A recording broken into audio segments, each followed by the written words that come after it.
CBS News 7. Your seats are too goddamn small! If your big, round, beluga bop whale-looking self needs an accommodation in the cargo hold, we can make that happen. We are here live at the scene of a shocking incident where a woman killed her husband for walking on the floor she mopped. Has she been arrested? Not yet. We are waiting for the floor to dry. Welcome back to the Spectrum News Network. I'm your host, Marshmallow Jenkins. We have some extremely tragic news for you tonight. The only Hooters in my town has shut down. I drove my moped to the promised land on my lunch break today, and I was shocked to discover that the happiest place on earth has become nothing but a memory. A culinary institution that was once the heartbeat of Tickletoe County locked its doors for the last time this week as it filed for bankruptcy. As the earth shifted beneath my Crocs in that empty parking lot, it began to rain. As if even the sky knew what had been lost to the cruel, twisted hand of fate. I began to wonder where Kelly could be. Is she thinking about me? Wondering where I am? My soul is now bankrupt of boobies. But do I get to file these feelings? No, I must carry on. I must become the man that my dad wanted me to be. The man that was born when Kelly hugged me that one time and absolutely smothered my face with those squeezers. Because if I can't become that man, well, I don't deserve Kelly and her massive upper deckers, do I? So that's what I must do. I won't just survive this tragedy. I'll become stronger from it. Stronger than I've ever been. I know more jiggly honkers are out there, and I'll find them. This just in. The United States has officially deployed its most reckless and unpredictable unit to the Middle East, the Ultima Team. Girl, I'm lost.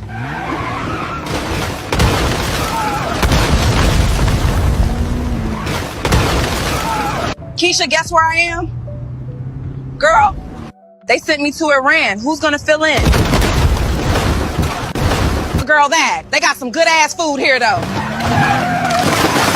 Did you not see me? Dead ass! Move! I don't even care for real. Bitch! Thanks, Chris. Known for their unmatched ability to cause complete havoc in school zones, Walmart parking lots, and Taco Bell drive-thrus. Y'all lucky I ain't bring Keisha. The Pentagon has confirmed these drivers were selected based on three things: unpaid registration, loud exhaust, and vibes. God help us all. Welcome to the Black News Network. I'm your host, Papa Cap and Yo Ass Jones. Tonight's story, BNN weather reporter and local ho Keisha McRib thinks she too good for me. The part-time weather reporter and full-time community mattress was begging me to come through and lay this pipe last Friday, but now she want to act like she don't know me. She ain't ever had a problem asking me to pay for her food, but when it come time to show me what that mouth do, the hoe proudly lied, I ain't that kind of girl.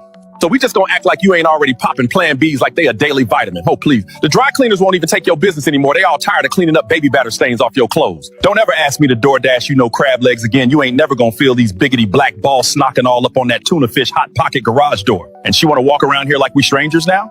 Here's a forecast for any men thinking they about to get some neck work from this hoe. Expect a 100% chance of STDs. Don't be texting me next week saying I miss you, chocolate thunder, come and get this deep dish. I ain't no hot and ready midnight snack hoe. You just missed the free shrimp. And now here's Keisha McRib with the weather.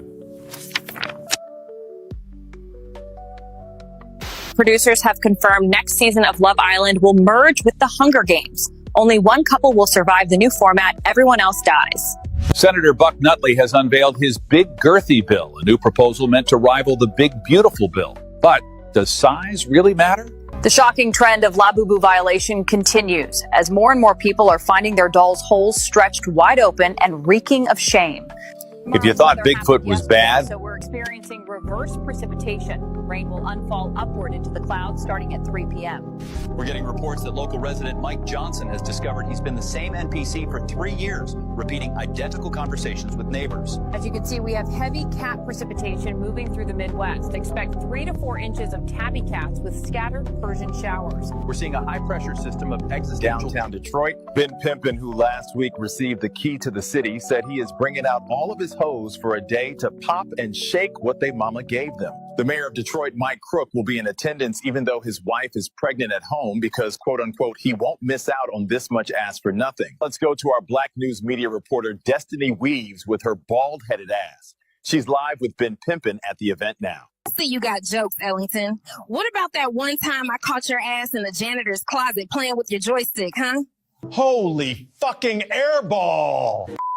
attempting to do a popular urban dance known as the Dougie. Innocent Country Club president Chad Barker was supposed to attending a golf tournament with his father, but instead was peer pressured by one of his pals, Ben Dover, to go out to popular nightclub Jungle Fever. One of the witnesses, identified as Purple Yogurt Slinger, said that the innocent white victim, Chad Barker, was square dancing when he was approached by three urban boys, quickly identified as Reggie Blackfoot, Shadow Trey, and Midnight Jones. Witnesses say Chad Barker was then peer pressured into doing the popular urban dance, the Dougie. Apparently, Reggie Blackfoot wanted to, quote unquote, teach him how to Dougie. The innocent white victim attempted to put his arms out front and lean side to side and instantly collapsed on the floor at the nightclub Jungle Fever. Paramedics arrived fast, like 911 in white neighborhoods. You know, we don't have no shame about it. Chad Barker was rushed to Trail Mix Medical Center, where doctors attempted cock-to-mouth resuscitation, but Chad Barker was shortly pronounced dead at 1 a.m. this morning. The three suspects, Reggie Blackfoot, Shadow Trey, and Midnight Jones, are all being booked for murder charges at Dunkin' Donut Precinct in downtown Los Angeles because she served her fried chicken instead of a quinoa salad. Megan Mayonnaise went to the restaurant called The Last Supper, where she claims she was flabbergasted that they would serve her fried chicken when she in fact ordered a quinoa salad. Ms. Mayonnaise said waitress Sharkeisha Trinity knowingly gave her fried chicken, although Ms. Mayonnaise pleaded that she didn't want to eat any urban food. We have Ms. Mayonnaise along with her attorney, Roger Bangher. Can you explain how you were feeling, Ms. Mayonnaise? I told Sharkeisha Trinity 300 times, let me speak with your manager. And she just kept twerking, sticking her tongue out and laughing at me. We have exclusive CCTV footage from the restaurant of Miss Mayonnaise and Sharkeisha's fried chicken confrontation. Miss Mayonnaise is suing Sharkeisha Trinity for everything she got, which is 3 deadbeat fathers and $100 in unpaid child support.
Yo, 1 2 1 2. All right, we in the building.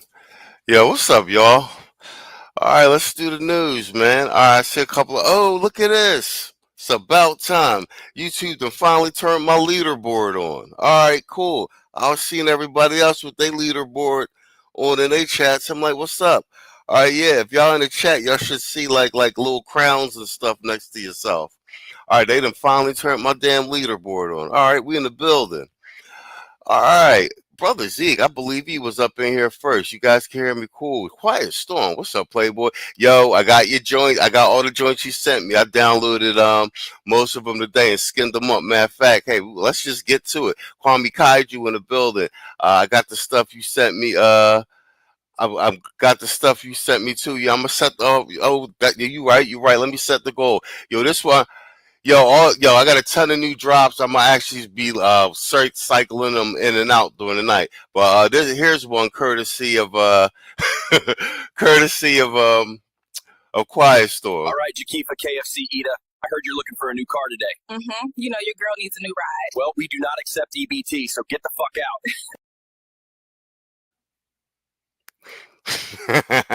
Yo, I gotta tell. I'm gonna keep loading them during the night. Yo, here goes another clip. I edited this one before the show. Welcome back, folks, to the White News Network. I'm your host, Tom Blandley, and tonight a white woman is leaving her husband after trying a YN. HOA President Skylar White told WNN she is filing for divorce because, quote unquote, after trying a YN, you never go back. Her husband, Kevin White, owner of Proud Boys Country Club, says he is devastated by the news and that it is, quote unquote, total malarkey. The divorce hearing is set for July 13th at Cornbread District Family Court. If Mrs. White wins, she will be entitled to half of his shit that she never worked for.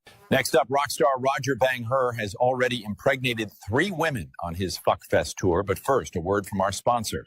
Want to do some totally unnecessary shit like mountain jump with a fly suit on, then head over to whitepeopleshit.com. Whitepeopleshit.com. Swim with sharks, it's a blast. Make memories that last. Whitepeopleshit.com. Yo, these AI joints are hilarious, bro. I'm gonna load up some more during the show. All right, I got the goal set in the chat. I'm gonna put a poll in the chat too, for everybody. All right, man. I ain't even gonna hold you, man. I'm hyped. My leaderboard is. I'm hyped. My leaderboard is turned on, man. I ain't even gonna hold you. I'll be looking at everybody chat like, man, my shit look plain. When they gonna turn my shit on? All right, bet we in the building. All right, we official. Leaderboard is on. Got some fresh new drops, man. We gonna do some news. And shout out to Quiet Storm, man. He flooded my WhatsApp with joints. We actually gonna do end up doing 2 or 3 that he sent me. And then Quiet Storm and Kwame Kaiju sent me the same joint. I think it's the Secret Service joint. So we gonna do that. We gonna do that joint. Hold on, let me put a poll in the chat real quick. Let me do this. Let me ask you this one. Let's do our own polling, Kwame and Storm. Let's do our own polling. Let me see. Are you happy with the big beautiful bill? Full bill.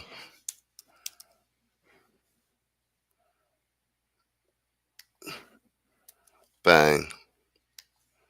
All right, put my poll in. All right, let's go. All right, we're gonna do some news. I got a story already loaded up. Oh, Kwame in the building. Yo, thank you, Playboy. $5 super chat supporting the stream. Yo, I appreciate you, bro. Let's do this. Man, fuck all you hoes.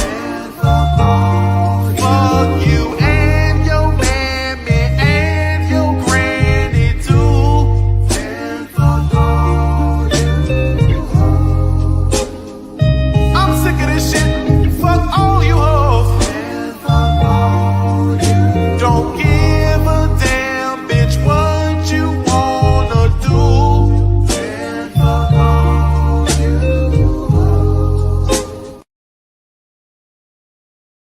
All right, Ben. Let's do Storm's Keisha EBT drop. All right, Jakifa KFC Ida. I heard you're looking for a new car today. Mm-hmm. You know your girl needs a new ride. Well, we do not accept EBT, so get the fuck out. Oh man, we gonna love AI just for the sheer entertainment of it. Even AI don't like Keisha, you know what I'm saying? Oh, brother Zeke with the $5 super chat. He said hashtag SYSBM. Yo, you damn right. Yo, and make sure you let us know how you doing this practitioner exam, homie. Man, fuck all you hoes. Fuck you and your mammy and your granny too. Fuck all you hoes. I'm sick of this shit. Fuck all you hoes. Don't give a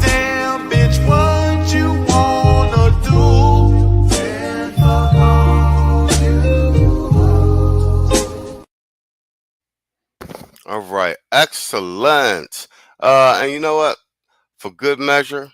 Breaking news. Red Lobster has announced that they no longer will be accepting EBT. Our team is on the ground now breaking this live. Y'all, this is some bullshit. They bring back the cheddar biscuits and do some shit like this? Be fucking for real. Oh my God. Are you fucking serious? How the fuck is we supposed to pay then? Well, I don't think they should have been taking it in the first place, if you ask me. I feel safer here now. Old boy said, I feel safer here now. Really? They won't let you super chat, Quiet Storm? All right, guys, that's my Cash App on the screen. If for some reason YouTube ain't letting you super chat, I appreciate the Cash Apps. I actually prefer the Cash Apps. I get the money right away. Hold on, let me pull up my Cash App. Bang. What do you say, Brother Zeke? You said, practice exam smacking me up right now. Time to double. Yeah. Yeah. The AWS ain't no joke. I mean, luckily you're doing a practitioner joint, but everybody will be, like I said, when you're ready to take the SAA, you got a million brothers double down on that because everybody's studying. I see you, Quiet. So everybody doubling down on the SAA right now. Quiet Storm taking the SAA. We gonna knock this joint out. Like I said, it's a group effort. Quiet Storm with the follow out of Cash App. He said, "Hit me with the Glizzard." You got it, Playboy. You know what that means. And I kept that one loaded up just for you too. Hold on. Oh, did I do it? I did delete it. Hold on. All right, take this one for now, and I'll load the Glizzard up. Let me the find. White News Network. I'm your host, Tom Blandley, and tonight a white woman is leaving her husband after trying a YN. HOA President Skylar White told WNN she is filing for divorce because, quote unquote, after trying a YN, you never go back. Her husband, Kevin White, owner of Proud Boys Country Club, says he is devastated by the news and that it is, quote unquote, total malarkey. The divorce hearing is set for July 13th at Cornbread District Family Court. If Mrs. White wins, she will be entitled to half of his shit that she never worked for. Next up, rock star Roger Bang-Her has already impregnated 3 women on his Fuckfest tour. But first, a word from our sponsor. Want to do some totally unnecessary shit like mountain jump with a fly suit on, then head over to whitepeopleshit.com. Whitepeopleshit.com. Swim with sharks. It's a blast. Make memories that last. Whitepeopleshit.com. Bang, here you go. A massive gizzard has buried Kamlambus in 2 feet of dongload. Locals blame the lack of preparation on Mayor Linda P. Slurp. The city of Columbus is reeling today after an unprecedented event. What officials are calling a gizzard has left downtown streets.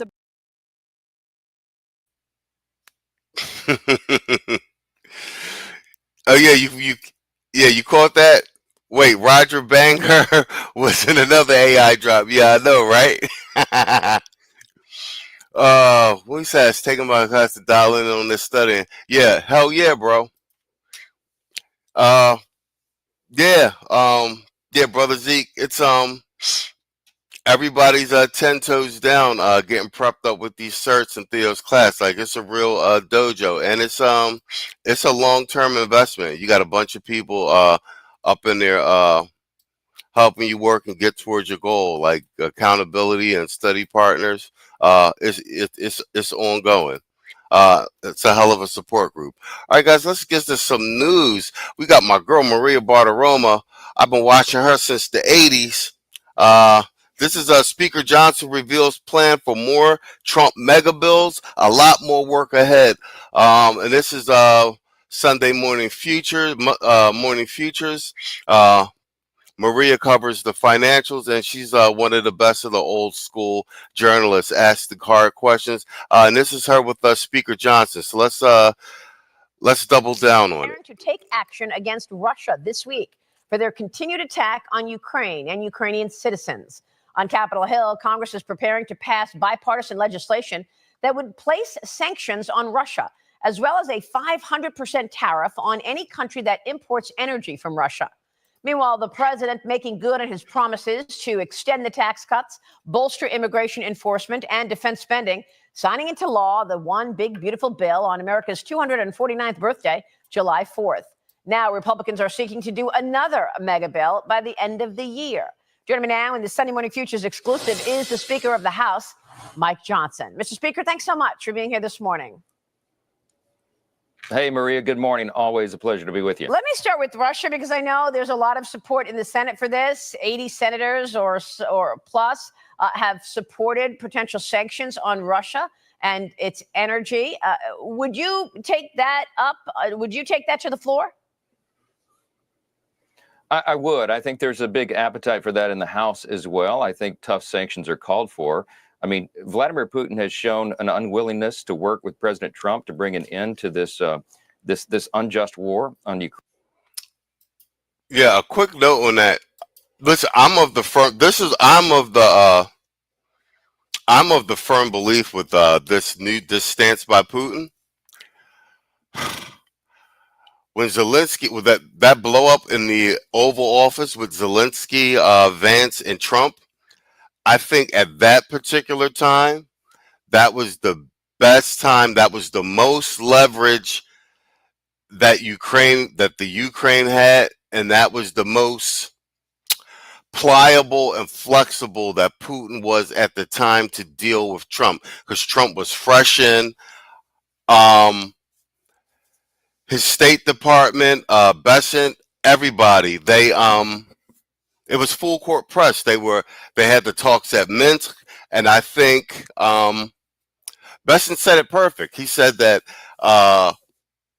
Zelensky was supposed to come out back then, before he even came to the White House, and he was supposed to show that there was no daylight between himself and the United States, so that they would show that they were firmly aligned as a negotiation tactic to let Putin know that they meant business and that he wasn't weeble-wobbly. And basically, Zelensky's actions, Putin's a chess player. It made him be like, oh, the alliance isn't as strong as it is, I think he just moved his pieces around the board, and he's playing hardball now, and he's trying to see if domestic pressures will force Trump into a more weaker stance and position. So the position Putin's playing now, I think that Zelensky contributed tremendously to that via his antics at the beginning of the negotiation talks. That's my firm opinion. Ukraine, and we got to talk tough and we got to act tough. That's what he responds to. He's a bully. And if you don't treat him as such, then he'll continue to run his rampage through Ukraine. And we got to bring an end to that. We need peace in this conflict. It's long overdue. And of course, part of the money being allocated toward defense, an increase there is in the big, beautiful bill. Congratulations to you for getting that over the finish line in the time that you promised, July 4th. The president signed it into law. Tell me how that money will be allocated with regard to defense. What do you want to see happen? Well, look, the big, beautiful bill was a landmark achievement. America First is no longer just an agenda. It's now the law of the land. And to your point, the big investment there was in border security and national defense. The bill did a lot of things, but this is really important. So this money will go to help us ensure the policy of peace through strength. We have to invest appropriately and smartly in our military industrial base right now. It's a dangerous world where our adversaries are China, Russia, Iran, North Korea. They've united together in so many ways. And we're showing everybody around the world, like that little clip you just showed from Prime Minister Netanyahu, that America's back. And that strength is what is going to maintain the peace. So these investments are important. It's in naval vessels and ships, in our new kind of warfare. And by the way, there's an investment here in the Golden Dome, which will help us have real security in our homeland. So lots of things here. Very strategic. We're spending the money efficiently and effectively. That's what the American people demand and deserve. And of course, you and your colleagues were also able to stop what would have been the biggest tax increase than anyone has seen with the extension of the tax cuts. I want to get your take on what's next. Where does the legislative agenda go now? And are you expecting to do a second reconciliation package later on in the year? Fantastic question. That's what I'm talking about. That's why I like Maria. She could follow the argument, and she asked the important follow-up questions. What's next for legislation, and is there going to be a second reconciliation package, which I was saying earlier last week that we just got.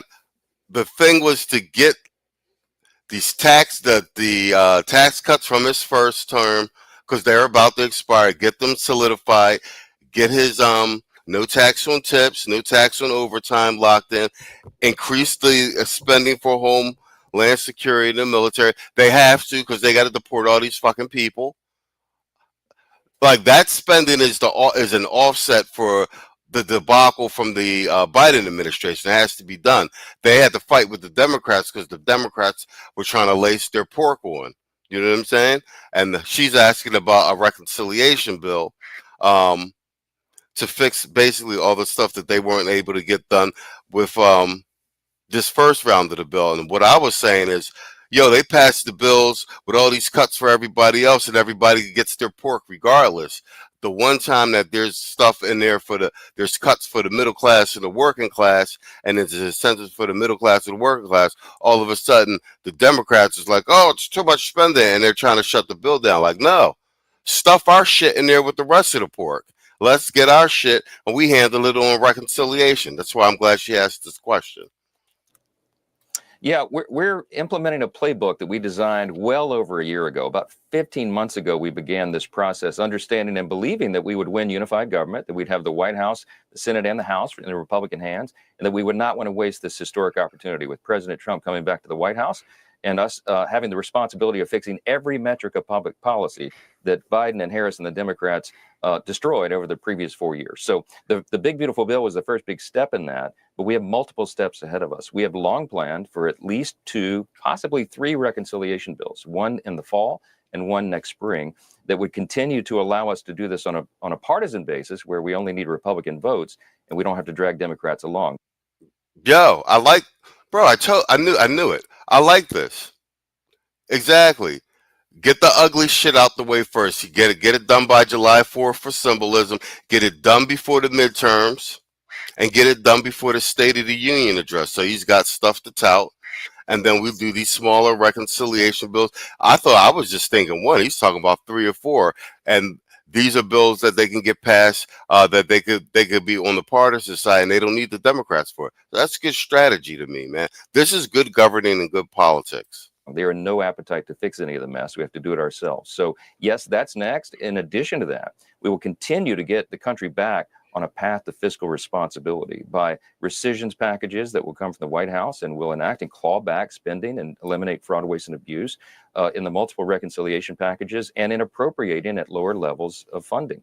All these things will be done while we're codifying more of President Trump's executive orders. He's been very busy. We will be as well. We have a lot more work ahead of us. Well, it's a great point that you make, because some people were critical of the fact that we haven't seen a lot of codifying in the Congress of President Trump's executive orders. Where specifically would you want to see that? Yeah.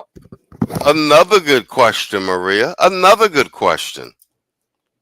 Well, we did over almost 30 of them were included in the big, beautiful bill. So that was a lawmaking exercise. The president's now signed them into law, and they're codified. So it's not a temporary thing. They'll be permanent in the law. And we've done a number, about 15 or 20 additional executive orders that we've already codified in the House. We'll continue that process. We wanted to get as many of them as we could into the reconciliation package because we knew that we were certain that that would actually be signed into law and it wouldn't just be a feel-good exercise. So more of that will continue going forward. The president's been one of the most prolific, I think arguably the most successful president in the first 6 months of this term than any previous president. Look how many things have been accomplished. A lot of it's been done through executive order, so Congress has its role to play now as well. Well, that's a big message, an important message for you going into the re-election races next year.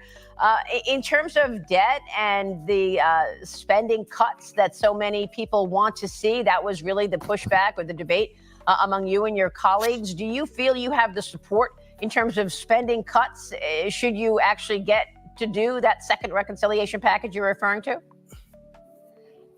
I do. Look, the Republican Party is the party of fiscal responsibility, and we're going to continue to demonstrate that. In the big, beautiful bill, people call it a spending bill. It wasn't. The only increases in spending were for those two priorities, border and national defense.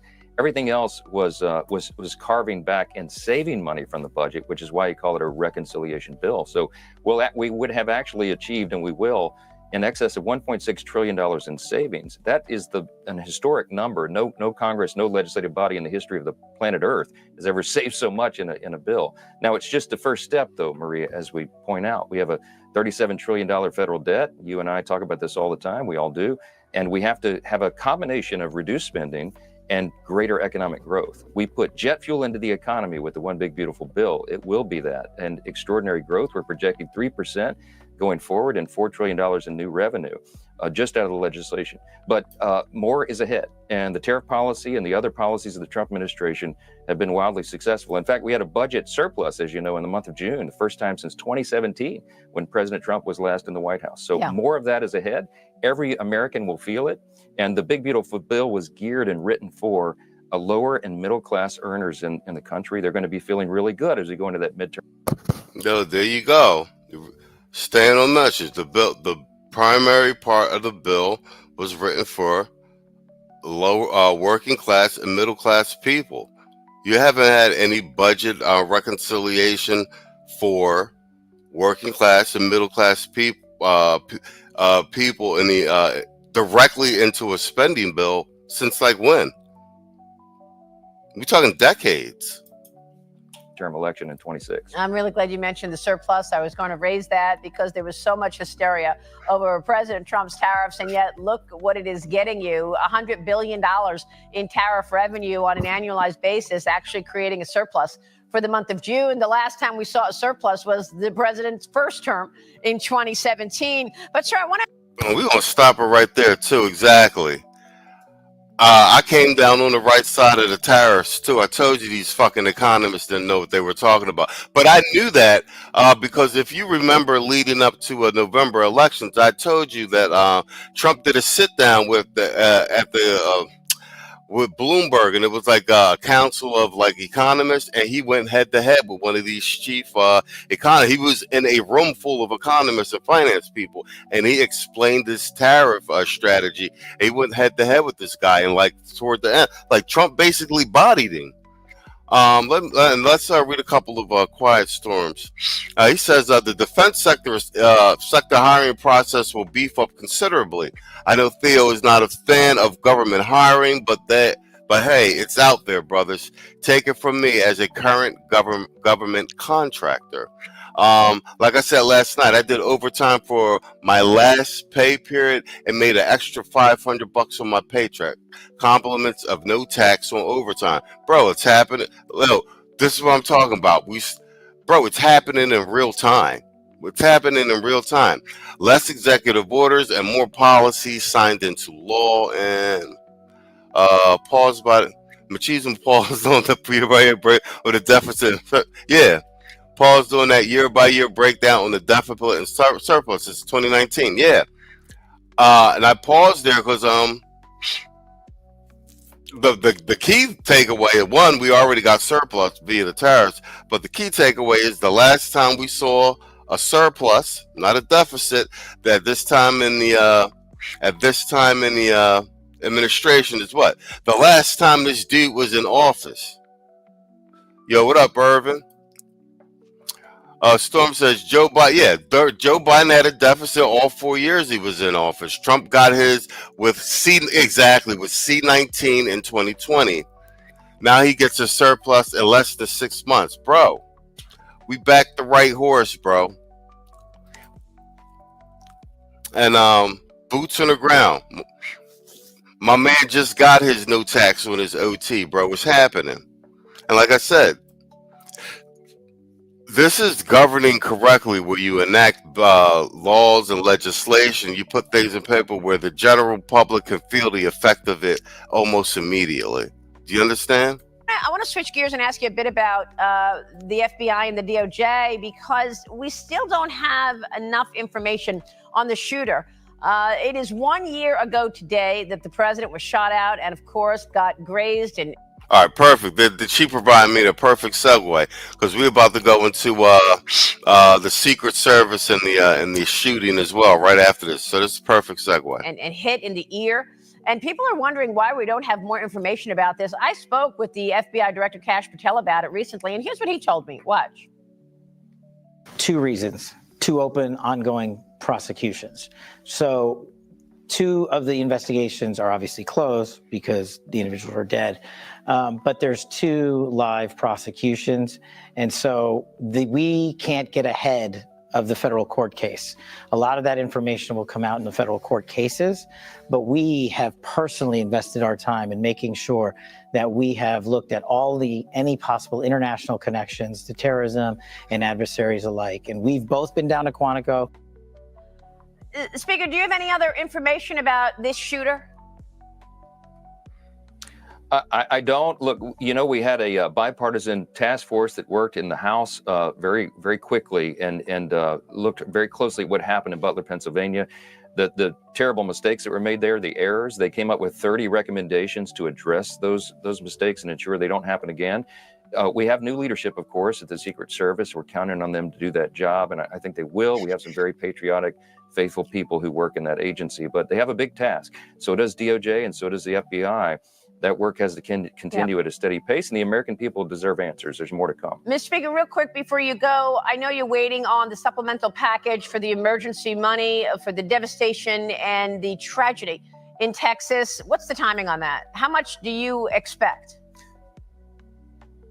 Well, I know that we've got every available federal resource there working, and they're still in the recovery mode at the moment. It'll take a while to tabulate what the losses are. It was devastating, as we know, the loss of human life, just unspeakable, the tragedy there. But the way the process works is FEMA has about $13 billion in a reserve fund right now. They have enough to do the work right now. We'll see when the White House comes forward, gets the final assessments from the state, what supplemental funding requests are made, and we'll address them appropriately. Mr. Speaker, it's great to have you this morning. Thank you, sir. All right, perfect. No news in the building. I see you, Playboy. I put that on. There we go. Put you on the screen.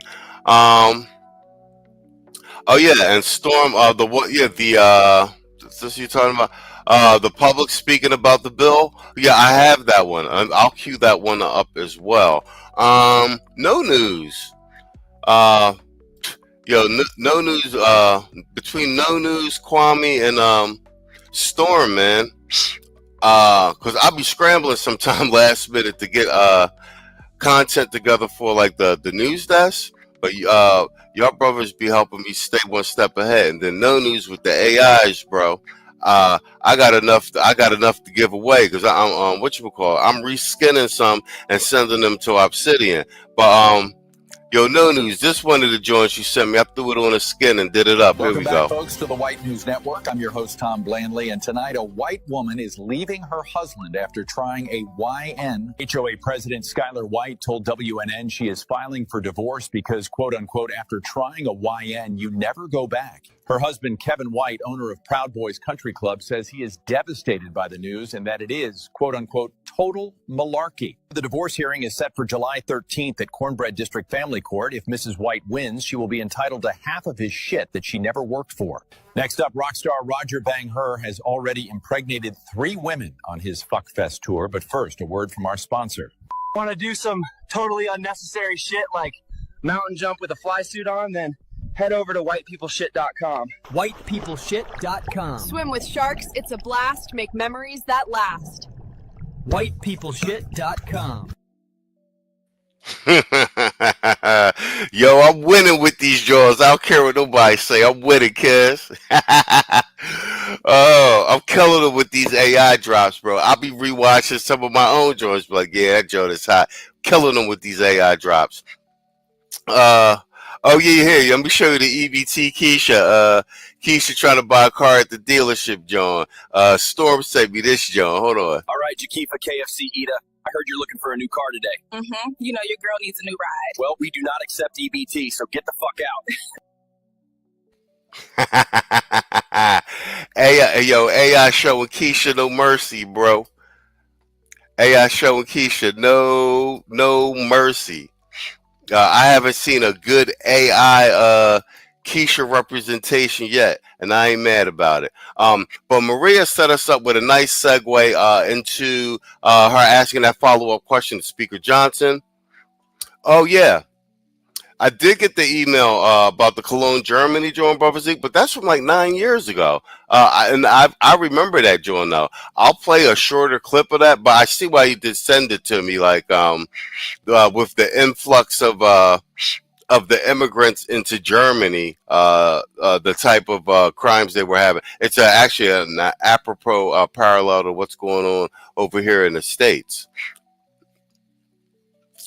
Whatchamacallit? All right, so let's do this one. Maria set us up with the follow-up question to Speaker Johnson about, hey, what's going on with this with the investigation with the attack on Trump and Butler, PA. What do you guys have? So this is a Secret Service under fire after Senate Trump shooting report. Let's go. Senator Grassley just released are astounding. Your reaction? Yeah, John, I'll tell you that we expected some of these findings. The 10-day window that they knew that there was going to be a threat on President Trump's life, it was in jeopardy, and they didn't bother to communicate that to any of their partners. That's inexcusable. You have somebody who's inexperienced trying to run the scene. That doesn't make sense. The fact that you don't have any kind of their communications was inadequate between the different agencies. The fact that the co-training was inadequate is amazing. The fact that you don't have a drone. The fact that President Trump's team requested additional security and they didn't get that. All of these things, and not to mention the actual things that were happening that day. This was just a disastrous performance. And I am surprised, quite frankly, that you have 6 people on the ground who become the fall guys for this. I wonder how high up we should have gone and who should be held accountable even above those 6. Well, and you can understand why Corey Comparator's family is very upset. They haven't gotten any answers. This gunman apparently, should have been stopped even before he climbed out on the roof. And Corey Comparator is dead as a result. Yeah, Helen Comparator and her family deserve a lot of explanations about what happened. But then so does the whole country, because if you look back at the videos that were going on at the time, people were pointing out this guy, Crooks, and they were singling him out, just people in the crowd who could see this. But somehow the communication was inadequate between the various agents that were there. This really is something that I'm not sure that we're done with this investigation. I'm not sure that we're satisfied with this. I know Chuck Grassley and his team did a job. I know that Ron Johnson of the Senate did a job. I know that we worked on this in the House, but I'm not sure still that we have all the answers that we need to, and nor have we seen the changes that are necessary to improve this agency where it needs to be. Yeah. Let me turn our attention to the court ruling in California on immigration raids. The judge says you got to have a reasonable suspicion before you arrest somebody, before ICE can take people into custody. Your reaction? Well, this is another time where the judge has kind of gotten this wrong for political reasons. And this judge is trying to also issue a national injunction again. I mean, that's what you're seeing. That's the intent of this, to try to freeze this. But they don't do anything about the attacks on the ICE and CBP agents trying to do their job. Here's the deal. ICE and CBP, they're going to places where they know and have information. They actually do have a reasonable suspicion that somebody is there who is a criminal illegal alien. And when they get there, they find additional people that they believe to be illegal aliens as well. And when that happens, it becomes the so-called raid.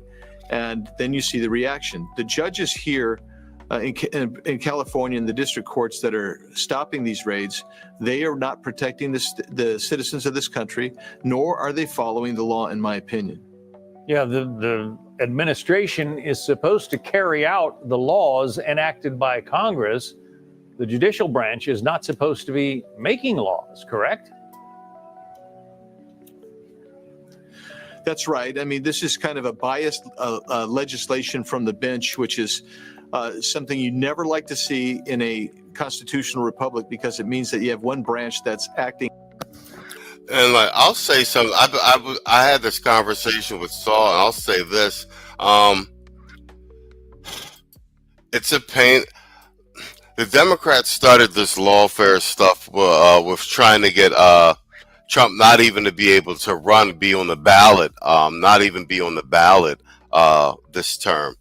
So they opened the door for all this lawfare, all these injunctions by these judges and what have you, and Trump slowly starting to win things along his in the Supreme Court. I think the Democrats with this lawfare, they're playing right into Trump's hands, because what's happening is all of these attempts are being funneled through the courts, then shot down by the Supreme Court, decisions being written on them. And what they're really doing is helping solidify his executive powers. And bear in mind, if this is the only weapon, aside from like mass insurrection and stuff via Tito's theory, if this is one of their last weapons, once this gets dismantled by the courts, which Trump is kind of playing possum with this and like letting it run its course through the Supreme Court and winning all these decisions, bro, we're going to push the Democratic Party further and further into the wilderness. Irvin Reed with $5 super chat. He said, Lord Dextrobush, translation, inexcusable equals that's your ass, Mr. Postman. Hashtag FRU hoes.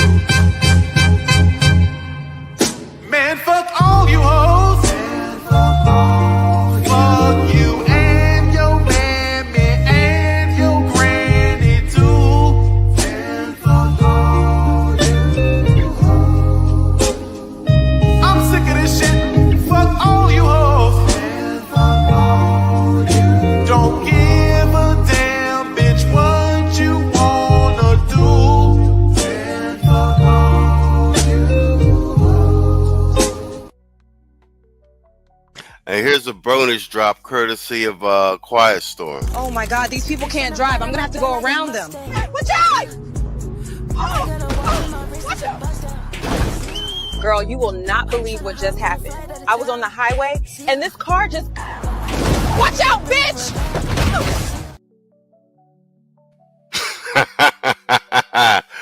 Yo, this Lord Destro voice translation, man, I'm glad that we helped get well, he didn't need our help. Like Destro already had like a huge fan base and a loyal following. And he was actually bigger than us at the point, but we've been clipping Destro since season 2, bro. He's one of the best content creators, editors, and producers of this content. Like his shit just wavy on YouTube, bro. We've been a fan of Destro since season 1.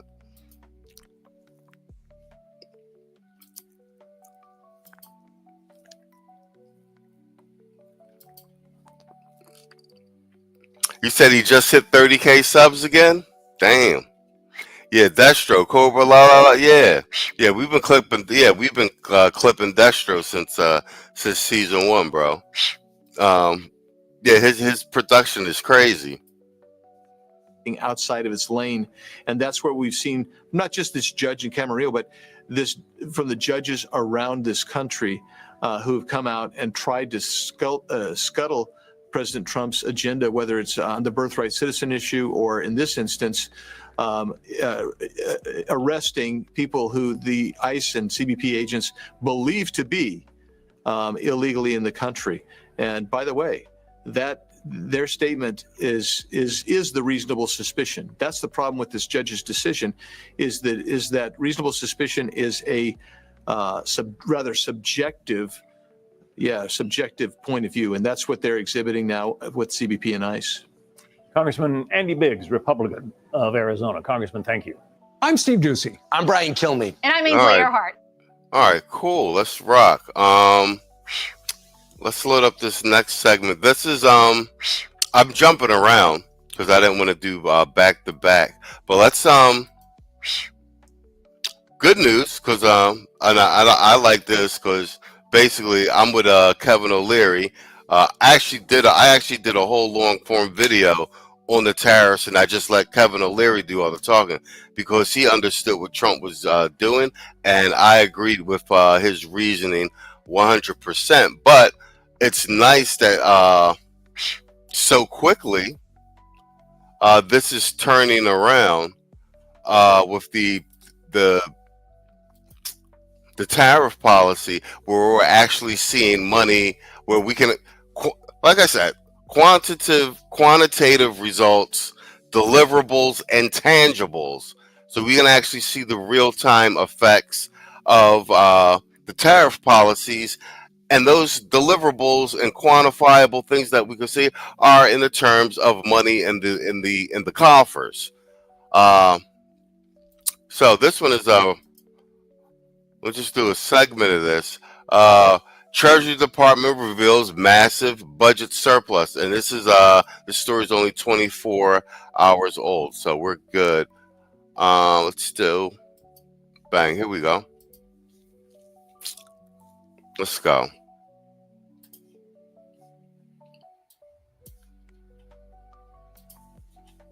President Trump is correct. MAGA is on a roll right now. They are accomplishing an enormous amount, and whatever this kerfuffle about Jeffrey Epstein and whatever secrets may or may not be hidden by the government today can't cloud out the extraordinary accomplishments of this administration. And as you point out about the transparency, it's also important to remember, and I know you remember this because we talk about it all the time, there has been extraordinary transparency from this government, from the Trump administration. And you can point to things like the border, which I think is the single greatest accomplishment, kept promise of any candidate who has ever run for public office. It is extraordinary what Trump has done at the border, and that's what he ran his campaign on. Another thing that he ran the campaign on was tariffs. And he promised that he was going to rewire the way the economy works in hopes of it being a better place for people who work, a better place for young people, working class people. I hate the word working class, but working people who don't make as much money and want to get a purchase into the American dream. And his payoff for the month of June, the federal government ran a massive $27 billion surplus, which is for the month of June, which is an extraordinary thing. The fact that we're running a surplus at all, and when you, and this is important because all of the economists, most of them Democrats and rhinos, they were predicting a $20 billion deficit for June because of the tariffs policies. And this is what I'm saying about the Trump effect.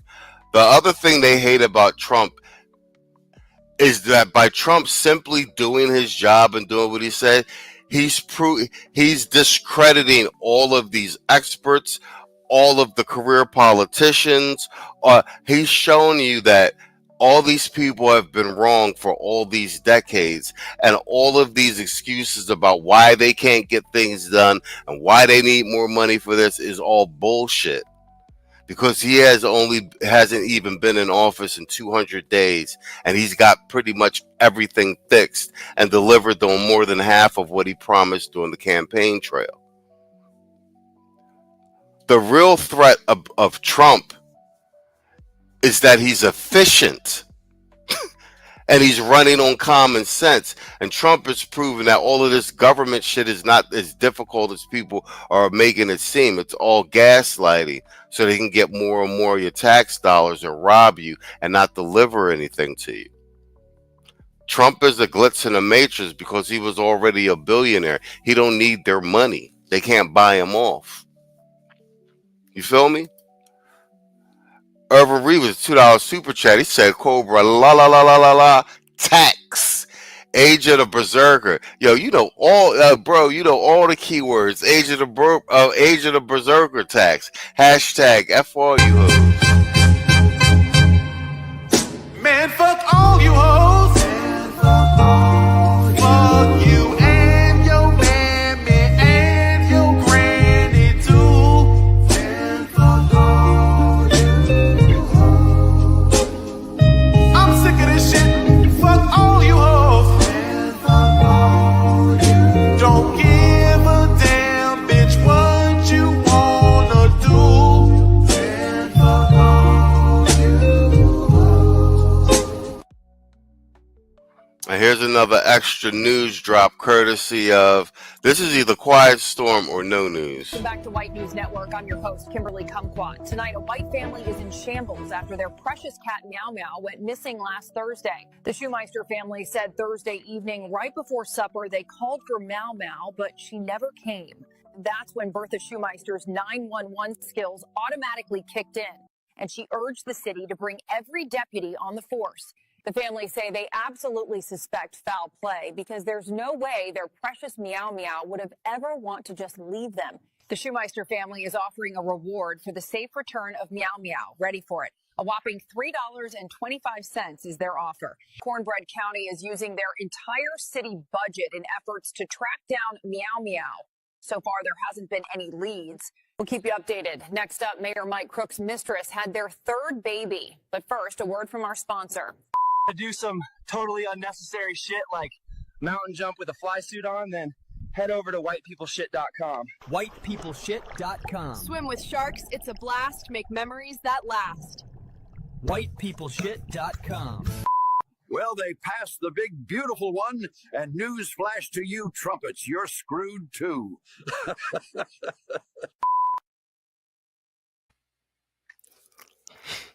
Let's go. Bang, bang. Look back and think about all the poo-pooing that the media did, and all of the economic experts who said this would never happen and Trump was going to destroy the economy. They are all been proved wrong by this one man, Donald Trump. I mean, look at these headlines, CNBC. By the way, Wall Street Journal, CNBC, these are all the money experts. They were saying tariffs are going to raise much less money than the White House projects. Donald Trump, and this, by the way, reminds me of the situation of the border, where he was told by, all the experts and all the consultants, you're going to lose the Hispanic vote. Yo, and I'm glad they look. Yo, they playing the receipts game like we do down here on YouTube. They got they got all the headlines from CNBC, Reuters, and everything. Yeah, call them to task. If you want to close the border, if you talk about, deporting people, that's not true. It turns out Hispanics believe in rule of law. And that you could never close the border. Yeah. And that was the other thing. He said, yes, you can if you put your mind to it. He knew that because... All right, you with me? All right, bet. Quiet Storm, you with me on that? Yeah, pause on the headlines. Yeah, let's read a couple of the headlines. CNBC, April 1st. Tariffs will likely raise much less money than the White House projects, economists say. Like I said, they were predicting a deficit. We're 27 billion up. April 4th, Reuters. Trump's tariffs sow fear of trade wars, recession, and a $2,300 iPhone. Bro, all of these guys are in the pockets of the freaking Democrats. Reuters on Thursday. U.S. customs duties top $100 million for the first time in fiscal year. Treasury posts unexpected surplus in June. So April, May, June. So basically they put all this shit out, and then 3 months later we got 27 billion in the coffers. Man, this man worked fast. Because he kind of was already getting there. In 2020, we had, before he left office, we had the first time, we had the safest border we had ever seen. Yep. But now we're down to like zero, like nobody's crossing the border. But look at these headlines of all the naysayers saying that Donald Trump's idea. Yo, spot on, Perfect Square. I said this earlier before you got in. I said, yeah, he can't be bought. That's the problem. He's just going to get in and do what he said he was going to do to get elected. He's got that mandate. He's going to execute. He's playing for legacy. Like I said, they can't buy him with none. I mean, it is arguable that Mar-a-Lago is more plush than the actual White House. That's why he didn't go to Washington during his transition. He just posted up at Mar-a-Lago. Idea of tariffs would destroy the economy, would not result in anything. Yeah, that was then, and this is now. So on April 1, Look at the CNBC bottom. says tariffs will likely raise much less money than the White House projects, economists say. On Friday, CNBC, Treasury posts unexpected surplus in June as tariff receipts surge. Reuters on April 4th, Trump tariff now is so fears of trade wars, recession, and a $2,300 iPhone. Thursday, last week, U.S. customs duties top $100 billion for the first time in a fiscal year. It's incredible. And again, they predicted, Kevin, trade wars that we would be, the pariah of the economic world, that nobody would want to work with us, that we lose. It's not true. Not true. And not only not true, it goes back to what Scott Bessent, I think, told you. I was watching one of the shows, and he said, I don't follow what the media and the so-called experts say. I follow the trends in the market. He knew what he was doing. He has proven it over and over and over. And you know what? Howard Lutnick and the president's brain trust really has collectively decided we are going to do things differently. It worked back, as you said, from 2016 to 2020, save for the COVID pandemic, which, of course, is a black swan event. They were certainly moving things in the right direction. And they, again, believe that if you follow this track, now, if we can only somehow get the if we can get the Fed to get on board with this and lower rates, and maybe they have to move off of Powell. Bro. All right, see? Yeah, see, y'all, I know what I'm talking about. See, we said we just need the Fed to lower rates, man. I've been saying that shit since fucking November. And as recently as last week. But that's a separate story. But the fact is, if you look what they've done so far, and we're only, as you mentioned, 6 months in, imagine what we'll be like, say, 6 months from now. And I'll put this out there. If we can get the rates down and they keep moving in this direction, 2026 will be the greatest economic year for this country ever. And I can make that confidently make that prediction because we've seen this play out before. And there's a reason that it works. Add all that plus the surplus and the tariffs, I think great days are ahead. Just got to keep it rolling. More tariffs coming. He's saying to Mexico, for example, in August, if we're gonna impose tariffs there. What's he gonna do with all this money? Does it go right into the deficit reduction? Will he use it, for example? I know that the big beautiful bill got, I think, $12 billion towards the air traffic control system, the New York, but they need $30 billion. So will another 15 or 16 billion go towards that? Can they get that money from there? What happens with this? That's an interesting question, isn't it? Yeah, I think a lot of it does go towards debt relief, but it also goes into the general fund. And the thing that I think is so important to remember is that for decades, conservatives have pined for a consumption type tax, some way of not punishing people who work, whether you're a blue collar worker, a white collar worker. If you are producing something, the government should not punish you for working. And that's what's so corrupt about the way federal taxes works. It punishes people for working. And Donald Trump, through innovative thinking, is the only person to come along, no help from anyone else, and say, you know what, we're going to try to do it this way. And by raising money through tariffs, it becomes a consumption. Yo, he hit it right on the head. He hit it. Shout out to him. He hit it right on the head. I actually like that dude.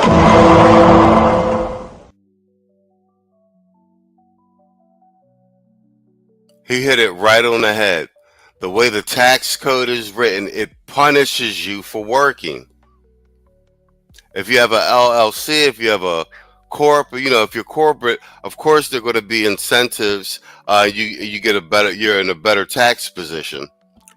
But if you are working, and especially if you're single and working, not married, or you don't have any children, where you can write off the dependents, you bear the brunt of the tax load burden in this country, and you get no reward for it. And it's been like that for as long as I can remember. And he said he hit it right on the head. Trump came in, and he found a way to pull in more revenue into the country via the tariff program, and then at the same time simultaneously write in tax relief for the working and middle class. And how about this, guys? I mean, you guys know, if more than 50% of black men are single and without children, if you're working, if you're a W-2, when you file your taxes, you got no dependents. You file ahead of household, you got no dependents, you're not married. You'd be lucky if you get a return. They eating you alive in taxes. This is actually in part kind of like tax relief for single men on some real shit.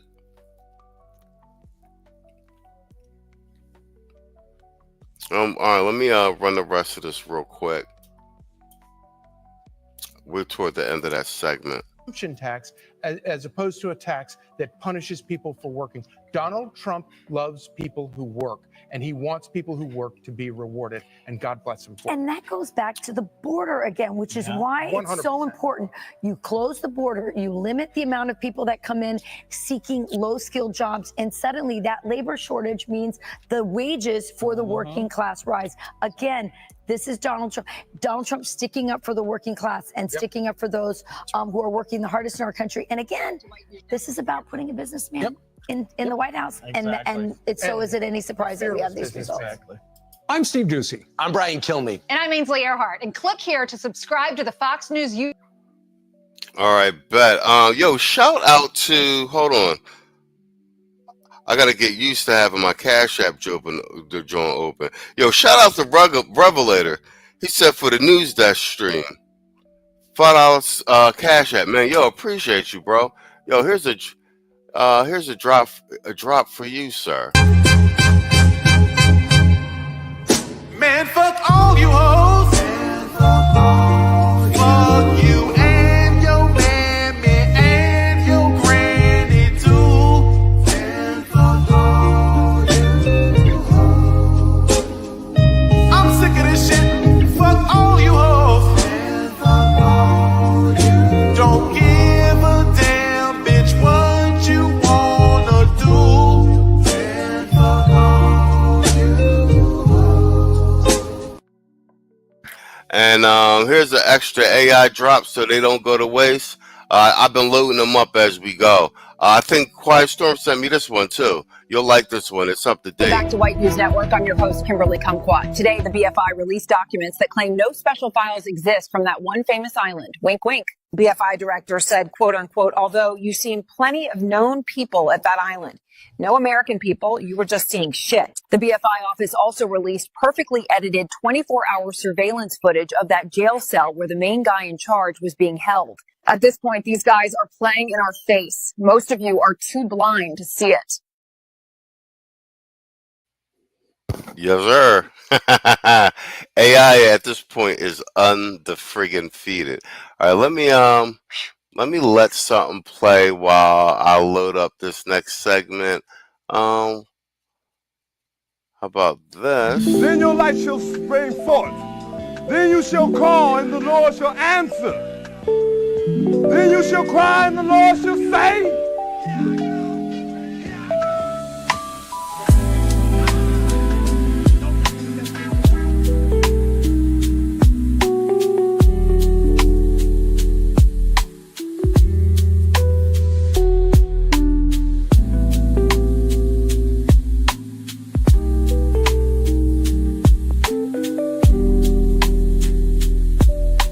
All right, Jakifa KFC Ida, I heard you're looking for a new car today. Mm-hmm. You know your girl needs a new ride. Well, we do not accept EBT, so get the fuck out. All right, let's go. This one's my guy, Soldier of Finance again, because this is we just covered, Obsidian made me actually play this clip live on the interview last Thursday. This is the shootout in Philly. We've seen what's happening in Baltimore. Chicago keeps going. Chicago's out of control. So this one, Democrats expose forcing cops to lie about crime stats as cities become more dangerous. I've been doubling down on this talking point. We just covered the Philadelphia smelling like hot garbage because of the trash strike and the Keisha Democratic mayor. We're looking at Karen Bass over in LA. City then burnt down on fire. They didn't have the Senate Marines and National Guard. And now she's conveniently giving away millions of dollars in cash to illegal migrants that ICE are currently trying to deport, while she's got a massive homeless epidemic and people can barely afford housing in LA. So this is my man, Soldier of Fortune, Soldier of Finance, doing what he does best. His commentary is usually spot on and poignant, and a well-reasoned argument with regard to the utter poor mismanagement and policy mishaps of the Democratic Party at large.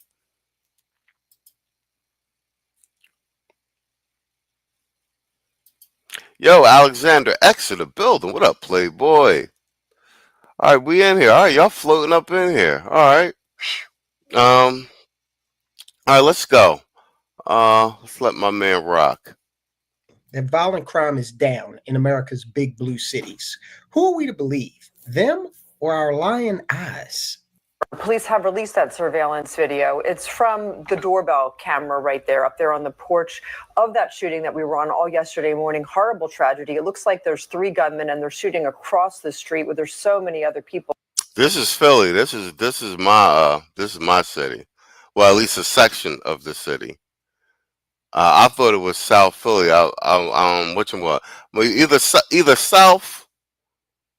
Either South or West Philly or Southwest Philly. I'm just trying to make it out by the porches.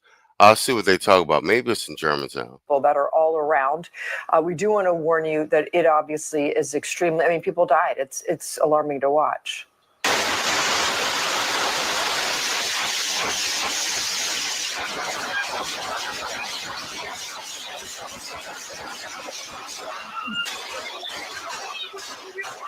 So, obviously we've blurred a lot of the other people. So we've singled out, or the police singled out, certainly the 3 suspected gunmen in this case that they were able to isolate, possibly 4 right there.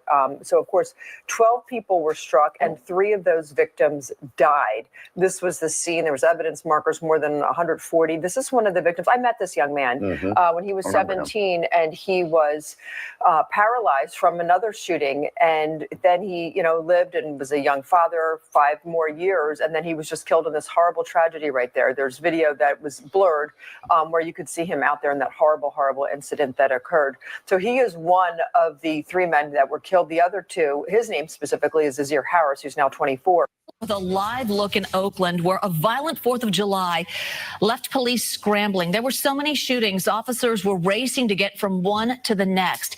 KPIX5's Andrea Nakano reports on what the police chief is calling 12 hours of chaos. Andrea. Yeah, Oakland police saying today that his officers were clearly outnumbered when it comes to the number of sideshows and shootings they had in a span of roughly 12 hours. We want to show you a map of where all of these shootings occurred. There were a total of 7 shootings, which started Sunday night and carried into late this morning. As of now, police are reporting 2 deaths, one as suspicious and the other being called a homicide, which happened just after midnight on Bancroft Avenue. Then there was this. Police say a sideshow in East Oakland had about 300 cars and 200 spectators. The police department had tried to prepare for July 4th and had dedicated units to handle these sideshows and fireworks. But because of the shootings, those officers had to be diverted to handle violent crimes. We're talking about 12 hours of nonstop chaos throughout the city, both violence and sideshow. That's what's concerning. And so when there's any if there's any idea of does this police department need resources to address these issues, for sure we do. It's clear we do. Deadly gun violence tonight interrupting holiday weekend celebrations. 2 boys, just 15 and 16 years old, were killed in a downtown Indianapolis shooting early this morning. 5 others were injured. We should all be shaken by what occurred. Police say shots rang out. I like that this montage is put together, and we've posited this argument, Tito in particular. It is no coincidence that these are all Democrat-run cities. Democrats are Dixiecrats.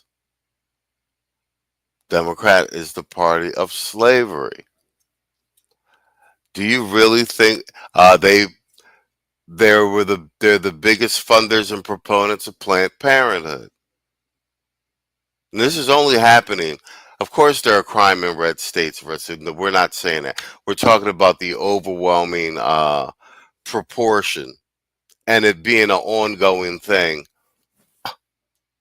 for decades. Do you really think, because these events are isolated to neighborhoods, do you really think law enforcement can't go down and enforce these neighborhoods and get this under control? Do you really think that the state can't regulate this? This is encouraged. It feeds the prison industrial complex. It gives the Democrats something to run on that is fear-based. This is engineered.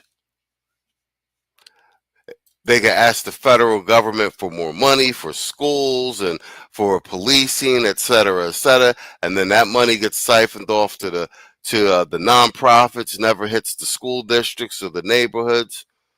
We know this to be true. We uncovered all this shit with USAID. This party's got to go, bro. The Democratic Party is like the natural enemy of the heterosexual, free-thinking black man. As hundreds of teens were out past midnight without parental supervision. We are not your children's keepers. You are. And parents and guardians have got to step up. In San Francisco overnight, 5 people were shot, one of them killed, while police say at least 8 were struck at a Philadelphia bar. It comes as crime across the country has dropped significantly in the first half of this year. Compared to this point in 2024, homicides are down 46% in Seattle, 37% in Chicago, and have fallen 35% in San Francisco. What we're seeing now is actually just... I'm so glad we live in the day of data. In the day of data, where we could just pull it up and we don't got to take people's words for it and stuff like that. They're showing that basically across the country in general, crime is down everywhere, but it's up in these Democratic cities. Do you think that's a coincidence? You think that's a coincidence? It's a continuation of a trend since about 2023, and everything supporting that the rates are dropping by large numbers. All right, so how is it that the politicians are able to tell us that violent crime, specifically homicides, are decreasing when we're actually seeing and experiencing things like what were just reported in these big blue cities? Things like this. Unfortunately, more violence in the city. So far, at least 40 people have been shot and 6 killed across Chicago this 4th of July weekend. Some neighborhood residents walked the track at Avalon Park, unaware just hours earlier gun violence claimed the life of a teenage girl while wounding a man there. I'm always shocked at the things that's happening in this area, but again, I'm getting used to it at the same time. But it is heartbreaking. Just before 11 p.m. Friday night, investigators say gunfire erupted in the park located in the 1200 block of East 83rd Street on the city's south side. Police say 16-year-old Mia Smith died of a bullet wound to the throat, while a 35-year-old man was hit in the leg after an attacker approached them on foot and opened fire. In the hours to follow, there would be 2 new mass shootings. The first within the city's back of the yards neighborhood, leaving 7 people wounded. It happened near 48th and Justine just after 11 o'clock. That's when witnesses say 2 gunmen walked up to a crowd and started shooting. 4 women injured range in age from 21 to 27 years old and were seriously or critically hurt, along with a 21-year-old and a 29-year-old man. A 42-year-old man also remains hospitalized. Another attack on the group happened near the Cook County Criminal Courts building. Investigators say 4. Irva Reed said this goes hand in hand with the EBT/Section 8 dead ass bandits. Exactly. Storm says this is what happens when you remove the father from the home. Tito was right yet again. Zaddy created this mess. They got to clean it up. And to some degree, they are cleaning it up. They're cutting a tie and letting them sink or swim. Perfect Square says the black men are the only ones who could save the community. There is no community, Playboy. You better save yourself. Shout out to AC. AC said it best. He said Keisha has the uncanny ability to turn one bum into 2 bums. Bars.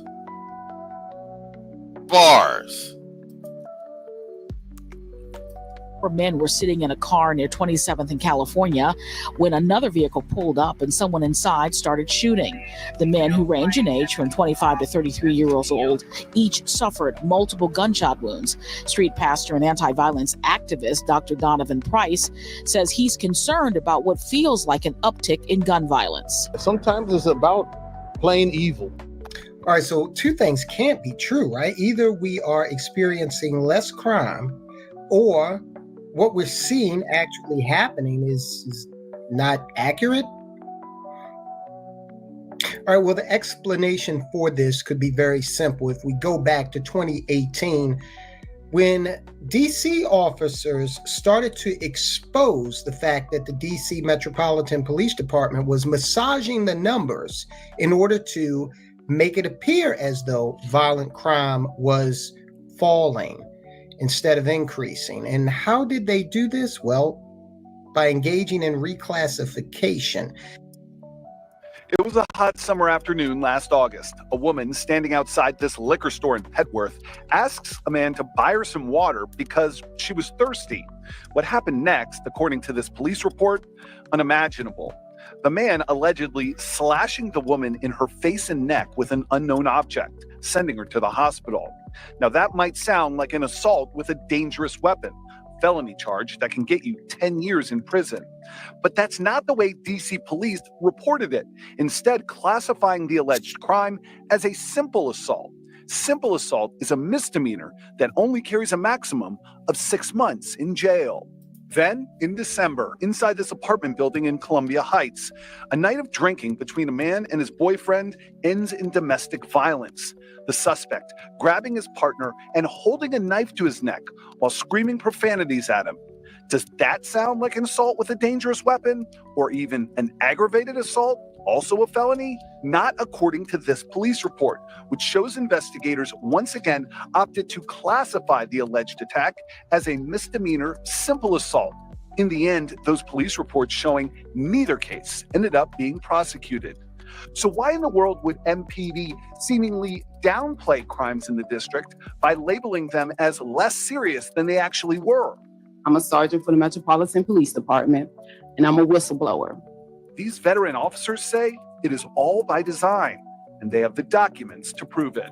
I'm not going to be quiet. I'm not going to be silent. WUSA 9 has now obtained the internal police reports and emails Sergeant Charlotte Jassou and Officer Tabitha Knight handed over to DC Council last month. When they took the extraordinary step of going public with claims, some DC police supervisors are ordering investigators to downgrade crime classifications from more serious crimes to less serious ones, all to make the city's crime stats look better. In addition to those 2 assault cases, the paperwork we got our hands on includes evidence nonviolent crimes are being downplayed as well. Just look at this email from an MPD captain in the 4th District. He instructs officers to stop using the classification of theft in the 2nd degree where the value of the property stolen is under $25. Instead, the captain writes, officers should use a charge you've probably never heard of: taking property without right. That's an obscure crime designation which carries a maximum of 3 months in jail rather than the 6-month sentence that could come with a theft charge. Crime is an affliction that plagues all major cities.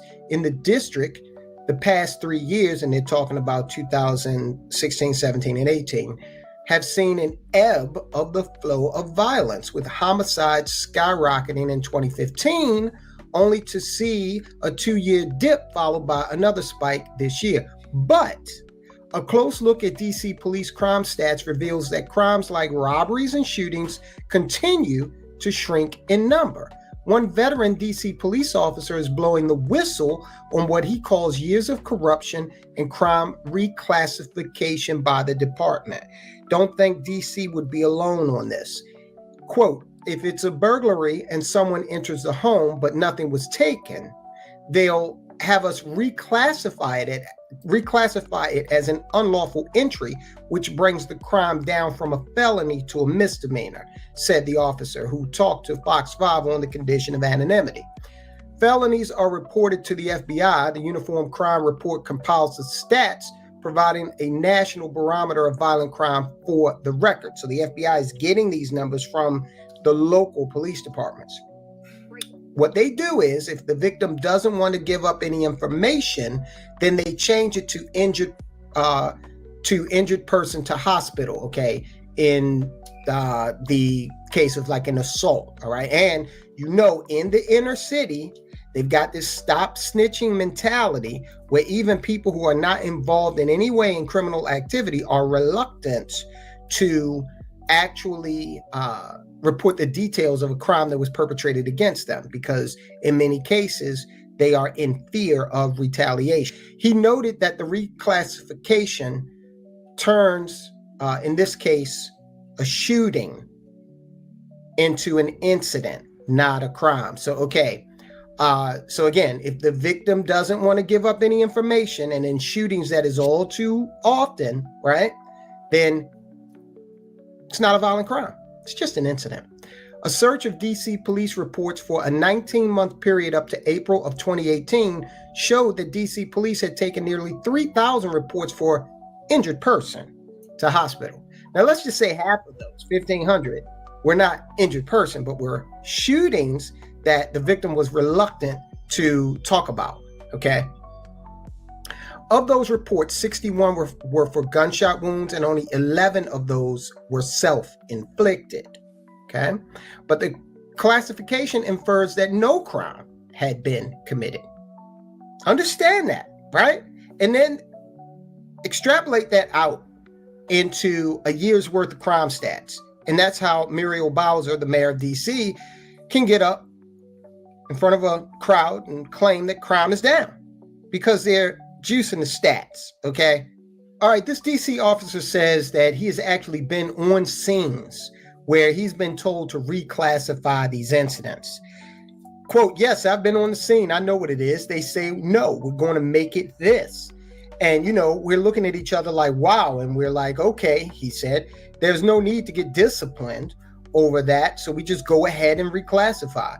Now, from the standpoint of the officers that are issuing these orders to reclassify, DC police brass is often referred to as white shirts, and their many duties include the Summer Crime Prevention Initiative, which has been around since 2010. This initiative is an effort, of course, to reduce the spike in summertime crime within the district's most violent neighborhoods. Yo, let's stop it right there for a second, because this speaks to the point. So you got two things going on. They're encouraging, not prosecuting, and letting the violence. We're talking about these Democratic states, letting the gun violence or any type of open drug markets with the fentanyl and everything, letting it in and letting it escalate in these particular neighborhoods. Murder rates through the roof, while at the same time misreporting it so it shows that crime is actually down in these areas, homicides are down, while they're actually up, but they're underreporting them and at the same time encouraging them. Encouraging the situation and stoking the environment. This is why I keep saying that this Democratic Party has been an ongoing number one enemy of the FBA black man, the heterosexual, free-thinking black man. Destroyed the families and everything else. And like I said, they're escalating these situations in their own states and cities, containing them in certain areas, and at the same time underreporting that it's actually happening. And this has been going on, indefinitely. At the same time, funding the Planned Parenthood. That's what I said, man. Like Tito be saying, it is the same Democratic Party since before Civil War times, bro. It is facts, Perfect Square. This is a purge.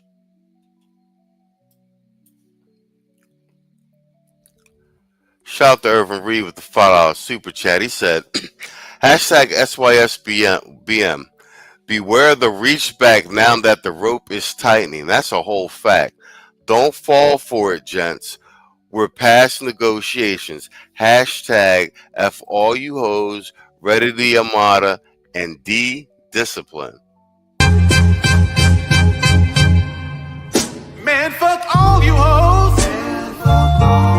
Fuck you and your mammy and your granny too.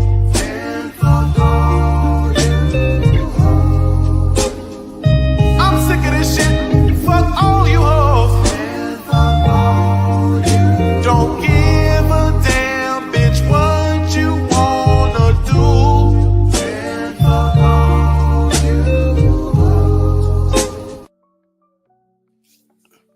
And here's the extra one. Welcome back to White News Network. I'm your host, Kimberly Kumquat. Today, the BFI released documents that claim no special files exist from that one famous island. Wink, wink. BFI director said, quote unquote, although you've seen plenty of known people at that island, no American people, you were just seeing shit. The BFI office also released perfectly edited 24-hour surveillance footage of that jail cell where the main guy in charge was being held. At this point, these guys are playing in our face. Most of you are too blind to see it. Yo, no, this is the whole fact though. What was I looking at in the chat? Yeah, Irvin says, please get your legal with your weapons, yeah, per your state, and protect you and your family. And what Irvin has said about the reach back, yo, we're seeing it happen in real time. I'm seeing it, as I farm for clips and stuff on Instagram and on TikTok, and I'm starting to see it pop up here on YouTube. You guys will see it.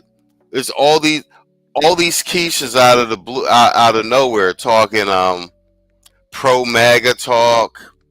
You got all these quiches making content against other quiches talking about the reason you chicks ain't got no men because you don't respect the man. But bro, you're seeing it in real time, like the virtual reach back. It's already happening. You got all these quiches making like pro black male content now, and supporting Trump initiatives. Bro, the reach back is happening in real time. Semi and Toko said exactly. Change felonies to misdemeanors.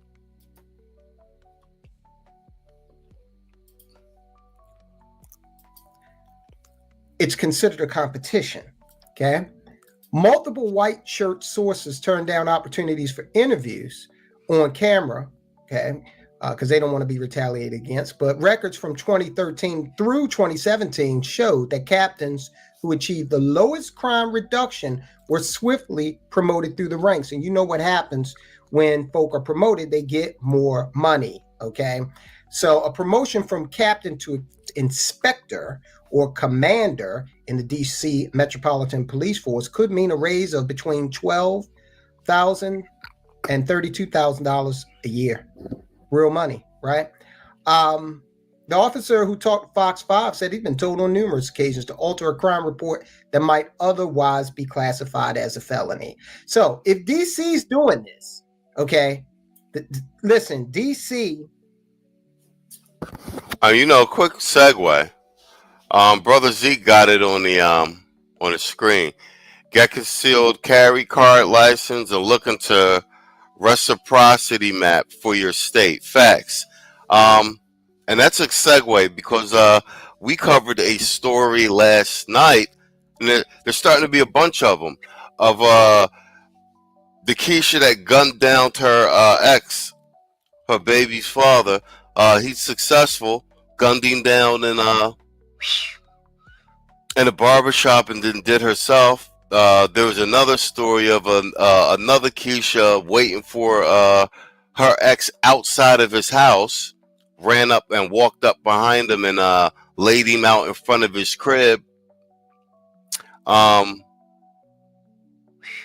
During this reach back season, bro, you're going to be seeing these cases are going to be desperate and violent, bro. And we've been saying this on this channel for a long time. 2025 and on, 26, 2026, 27. This paperwork party. It's the year of pressing charges, bro. Get that restraining order ASAP. As soon as the chick act out of pocket, all that alpha your way through is for goofies, bro. The name of the game is who filed paperwork first. The chick threaten you, this, that, and the other. You think it's going to be issue, you file a police report. You ain't got to tell her you filed it. You just file it. So it's on record. You ain't got to press charges, but yo, don't play no games. Put paper on these hoes. You see how DDG played? He said, all right, enough is enough. File this restraining order, all this. Oh, all right, we're going to have to get the lawyers involved now. You wilding out, trying to ruin my reputation. All this. This is how I make my money over here, chick. Let me cut this check, drop this bag, and get these lawyers on this thing, man. You know what I'm saying? I got to stream 8-12 hours a day. I ain't got time for this. You stabbing people. Put 2025, 2026, 2027. It's a paperwork party. Don't yell and scream at these broads. Put papers on these broads, bro. I'm telling you. Yo, you goofy if you don't. These chicks is bold, man. They walking up and clapping these. And these ain't randoms. They clapping they baby. You know what I'm saying? They exes and stuff like that. Oh, you gonna leave me? Yep. This is what it's got to. Y'all think it's a game. Brother C said, yeah, AC covered it. These broads is creeping in the window like Goody Mob. Yeah, they are breaking into dudes' cribs. We seen a couple of them joints. AC covered one of them joints. Boy came home and the chick was in his crib and wouldn't leave. He had to call the cops because he trying to get her out the crib and she's stabbing him. Storm said, I keep saying, put paperwork on these Keishas, work the same legal system they use against us. And to that point, the very fact that they actually have access to the legal system to use it against us, the only reason they have access to it is because of us. We're the ones who fought in the wars. We're the one that got all this legal standing. They're using the byproducts of our hard labor and work against us. And because y'all operating on some 1990s don't call the cops and she just a woman playbook, y'all goofies and like y'all literally being taken out now. And I believe the boy who got the credit boy who got popped at the barbershop, he actually had a restraining order on the broad. And they all trying to slander the boy. The boy had broke up. He hasn't been with that broad for a year plus. And the AC hit it right. He left the broad. She got the 2 kids. He paying the child support and everything. And he was coming up. His business. He was making more and more money with his business. His reputation on it, from his services rendered. was through the roof. Everybody was like, he was like one of the best in the business. You know what I'm saying? And that's what I'm saying. If y'all messing with these Keishas, man, y'all look. You got Haley Bailey acting the same way as this Keisha that popped the credit boy, and she's a big time star and everything, bro. They got her. We played the clip on the Sunday show. As he's actually streaming, and she want him to get off the stream, and his boy, who's the security boy, is at the door, and he's like, "Yo, she got a knife," and you see his face, like, "Oh man." So that mean that ain't the first time she done pulled a knife on him. You feel me?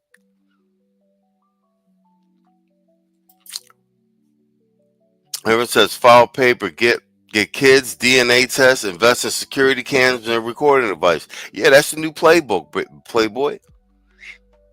File the police report first. You ain't even got to tell you did it. File the restraining order first. Security cameras, yeah. And DNA tests, paternity tests on everything, cuz. No news is that. Let's not leave out. They'll clip you. Yeah, they'll clip, bro. They'll clip you for life insurance. We got a couple people in the chats and on the panels that thing happened to. Bruh.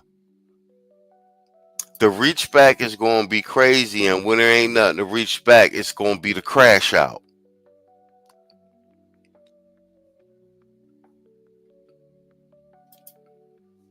No news said my ex-wife tried to get me for my 400K soldier's life insurance. I caught wind of it from her Keisha friend, bro. Y'all, listen, man. Y'all, I mean, the boomers, forget about them. They on their way out. They lost cause. But y'all late Gen Xers and stuff like that, early millennials, man, that 90s shit over, man. Like, don't go out like no goofy, bro. Especially if you down here absorbing this information. I mean, at that point, man, it's on you, because you fucking know better. Storm said he did. AC has been on a warpath to dissect every narrative against Keisha's are making arguments against Ty Austin. Yeah, I seen him do the follow-up today.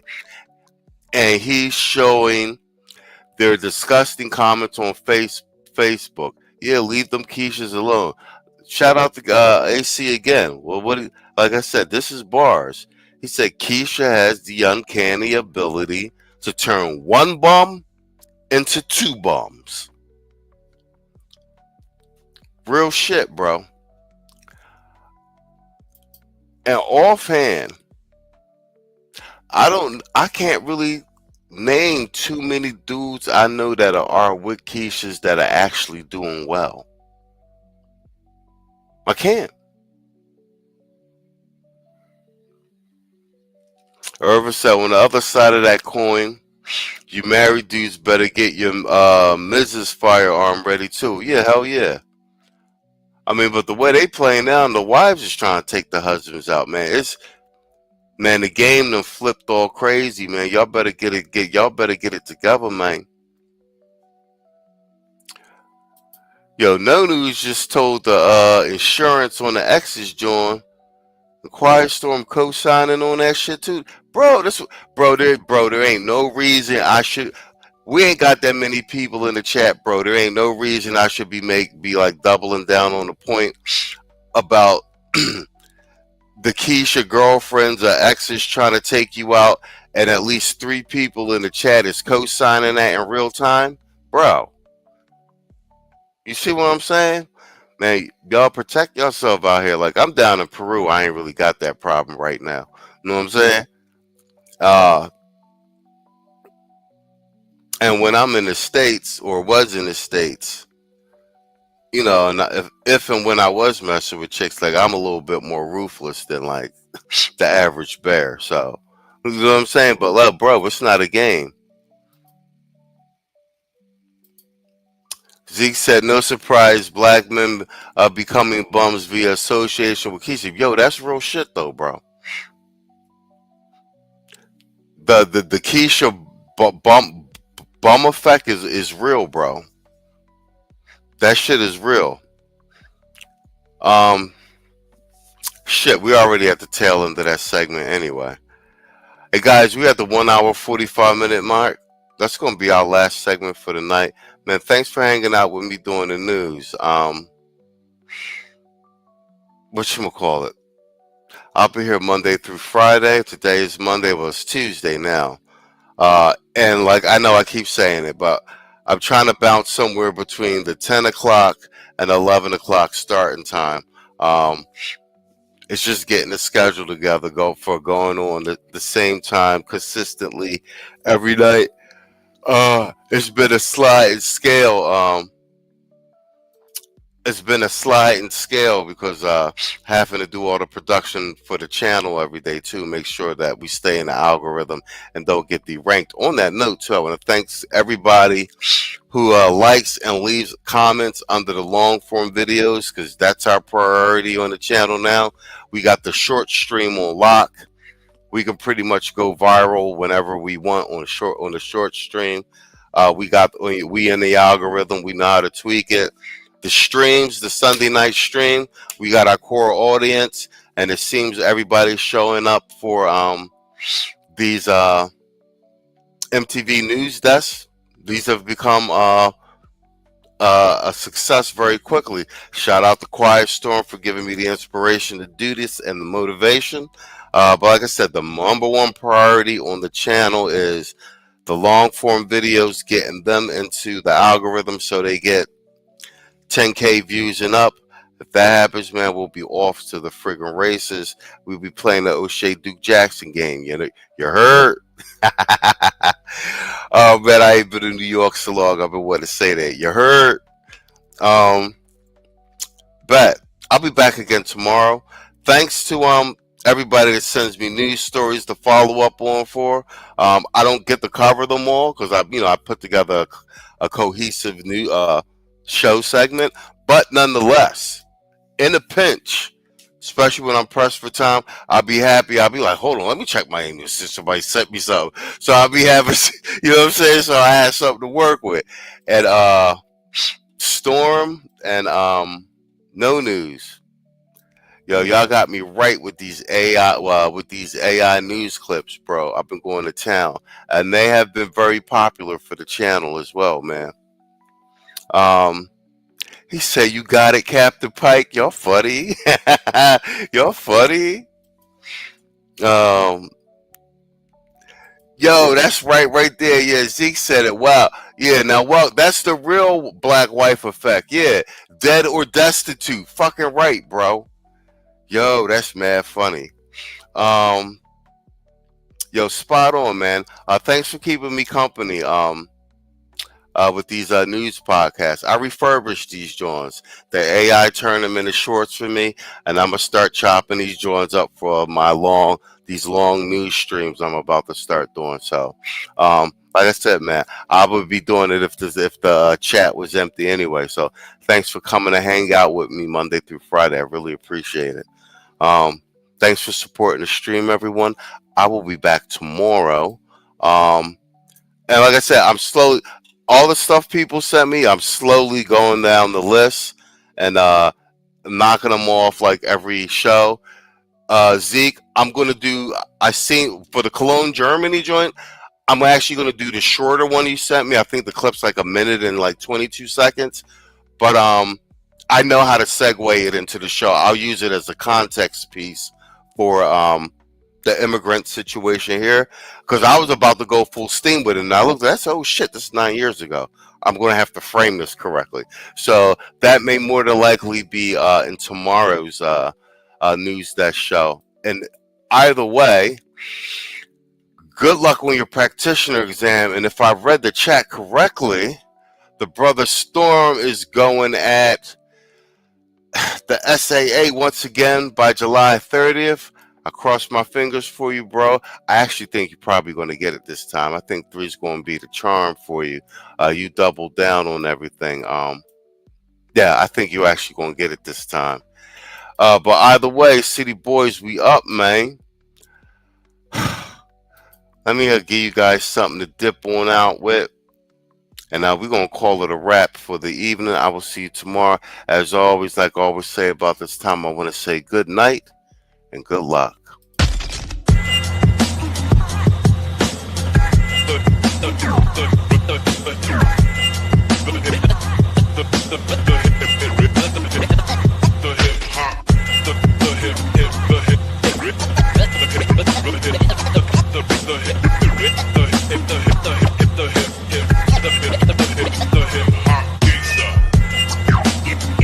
All right, Jakifa, KFC, Ida. I heard you're looking for a new car today. Mm-hmm. You know your girl needs a new ride. Well, we do not accept EBT, so get the fuck out.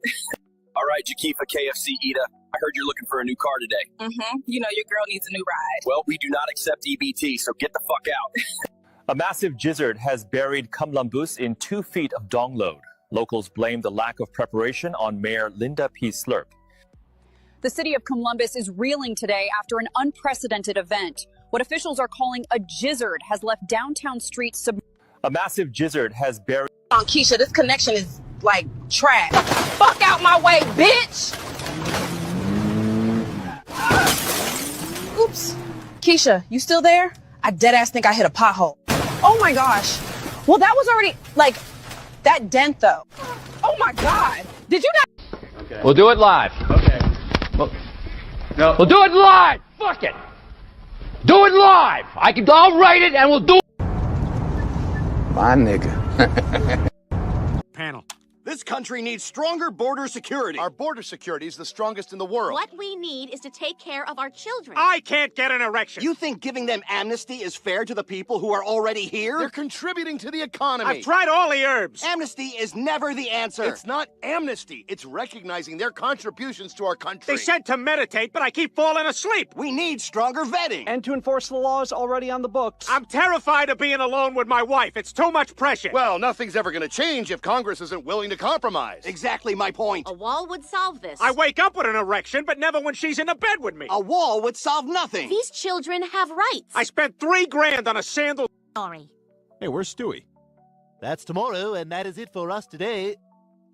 Okay, I don't know. Whatever it is, it's not right on the teleprompter.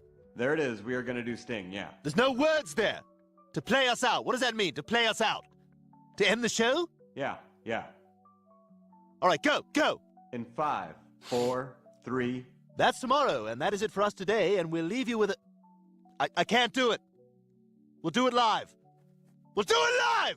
Fuck it! Do it live! I'll write it, and we'll do it live! Fucking thing sucks! In 5, 4, 3. That's tomorrow, and that is it for us today. I'm Stewie Griffin. Thanks for watching. We'll leave you with Sting and a cut off his new album. Take it away.